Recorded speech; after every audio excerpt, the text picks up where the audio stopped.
I do. Right. As you can see, it's still winter.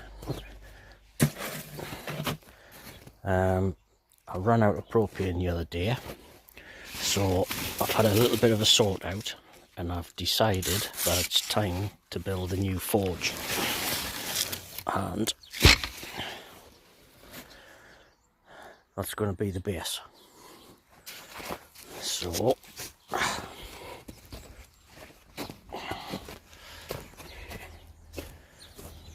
that's ready to replace on Monday.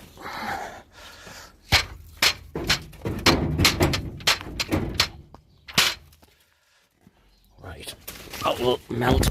Right, let's get ourselves in. Right, clear a bit of a space. So the forge and the propane bottle were in there, which I pulled all out the way. I'm going to build a new forge on there. I've got some angle iron, which will have the uprights, and I've got, hold on, there you go, got those bits of sheet metal which I'll use as the base and the sides and probably the top. Actually, there's enough there. I've got hidden over there underneath that Cooper's adds a lot of fire bricks, which I'll use to line it with, and somewhere which I put in a safe place, that's the pipe. There's the rest down there, and amongst all the shit is a triple burner.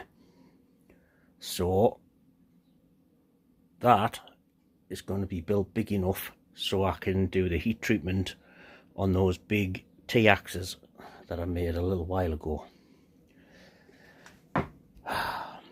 But I've been having a think, and if you see all that mountain of crap there, those cabinets, that's all redundant space. I need functional space. So because I'm really into sort of self-flagellation, I want to move all of that out the way.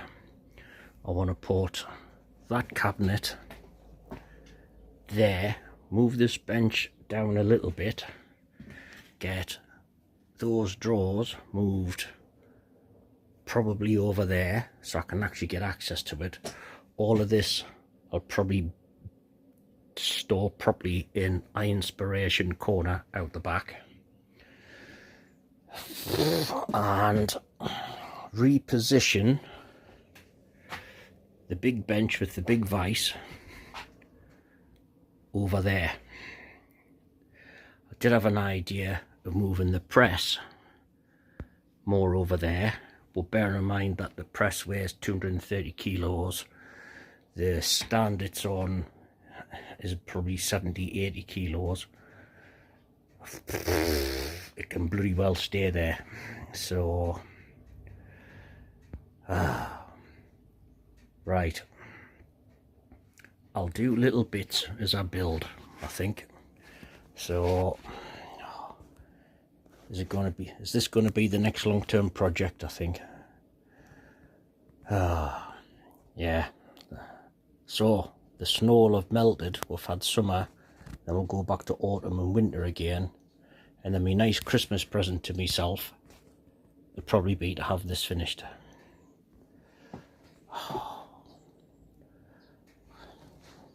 Bloody hell, the things you think of. Right then, let's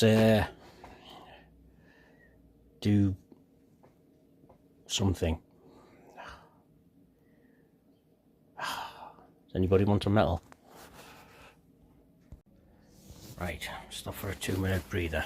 So, right, that wasn't quite the arse ache I was expecting, but it was enough of an arse ache. So I've had about 5 different rethinks.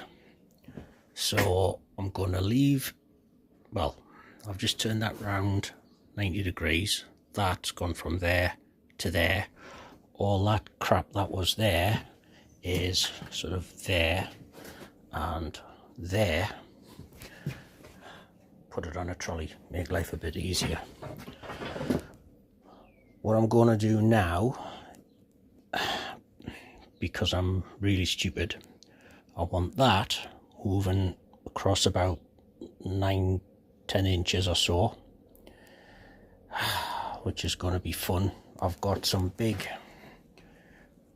pry bars which I'll use as leverage. Then all of that shite needs to get picked up and moved somewhere, because that is going there but along a little bit. And then where is it? That bench with the big vise that I made recently is going to come about there. The new forge is going to go there.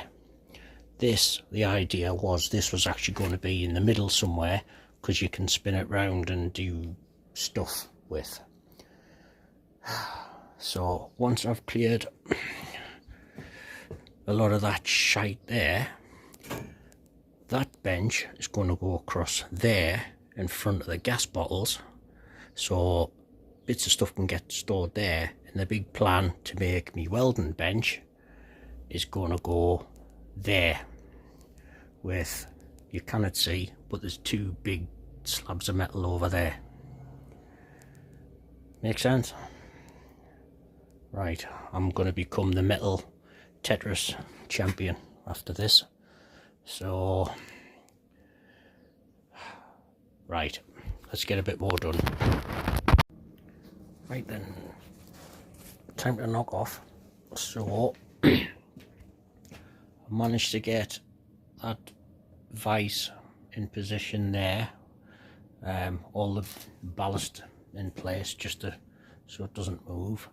I managed to move the what's that called again, the fly press, about a foot or so that direction, which was really easy.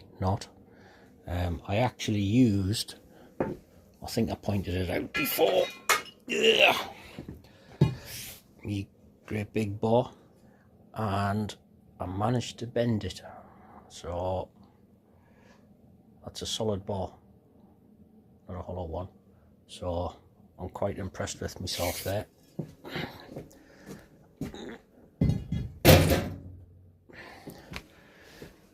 I forgot I had them. I was supposed to restore them as well to look like the big one. So, and then I could hang them on the wall, you know, like, what was her name? Was it Vera Duckworth? On Coronation Street used to have the flying ducks. One of them was crooked. No, it wasn't Vera Duckworth, it was Hilda Ogden. So, I don't know. Fucking hell, that's a big spider the size of that. Not messing with him. Where's a cat when you need one? Right, where was I? Aye, there's still loads to get done, but this big corner of mess is a lot better now. So I've still got welding rods and welding stuff in there. There's power tools and big cutting discs and stuff in there.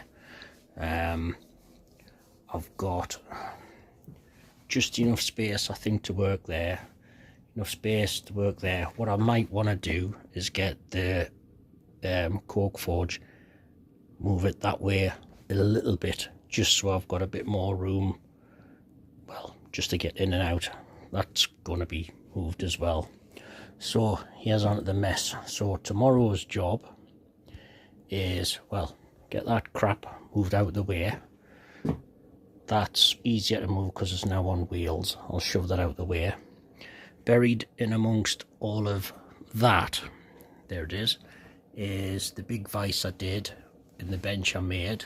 That is going to come here.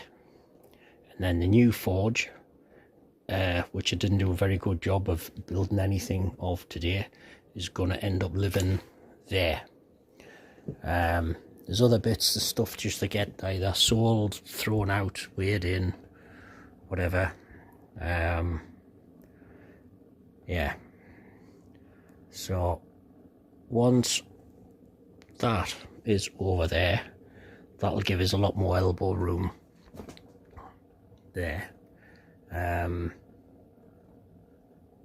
Yeah, I've actually made some progress. I think I'll name this sort of garage sort out and new forge build and new bench build, because I'm going to have to do the welding bench that's going to live there plus the forge. Yeah, I think I'll just make this an ongoing one. Right, I've got my plan for tomorrow, so I think I'll go and have me tea. Right, see you in a bit.